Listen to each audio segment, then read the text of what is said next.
आणखी एक महत्त्वाची बातमी आहे। कांदा उत्पादकांसाठी अत्यंत महत्त्वाची।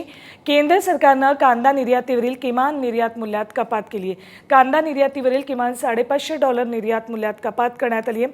मात्र कांदा निर्यातीवरील 40% ड्यूटी कायम ठेवली आहे। दुसरीकडे बासमती तांदळावरील निर्यात मूल्यही हटवले, त्यामुळे तांदूळ उत्पादकांनाही मोठा दिलासा मिळणार आहे। थोडक्यात कांदा आणि तांदूळ उत्पादकांना मोठा दिलासा मिळणार आहे, त्यांच्यासाठी ही अत्यंत महत्त्वाची बातमी।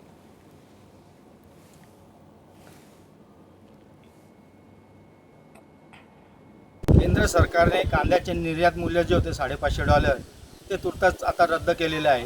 त्यामुळे नेमका काय फायदा होणार आहे हे आपल्याला जाणून घ्यायचं आहे। मी आता मनमाडच्या बाजार समितीमध्ये आहे। आता माल शिल्लक राहिलेलं नाही आहे, थोडं 20-20, 25-25 क्विंटल, 50 क्विंटल फार तर फार शेतकऱ्यांकडे माल शिल्लक आहे। त्याच्यामुळं एवढा पाहिजे तसा फायदा होणार नाही, लवकर निर्णय घ्यायला पाहिजे होता।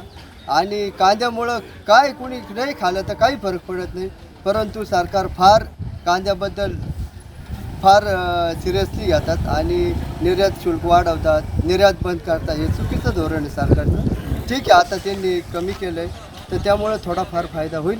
आता कांद्याचं निर्यात मूल्य सरकारने $550 होतं ते हटवलेलं आहे, पण 40% निर्यात शुल्क अजून बाकी आहे, त्याचा अजून संभ्रम चालू आहे। पण आता शेतकरी कमी माल शिल्लक आहे, पण याचा फायदा लाल कांद्यात शेतकऱ्याला होईल।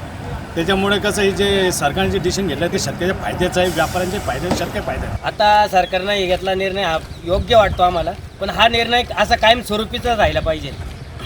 हा शेतकऱ्यांना फायदा, लाल कांद्यात हाचा निर्णय राहिला तर शेतकऱ्याला लाल कांद्यात फायदा होईल। आता शेतकऱ्याचा कांदा कुठलाही शिल्लक राहिलेला नाही, 10% पण शेतकऱ्याचा फायदा नाही आजच्या निर्णयामध्ये।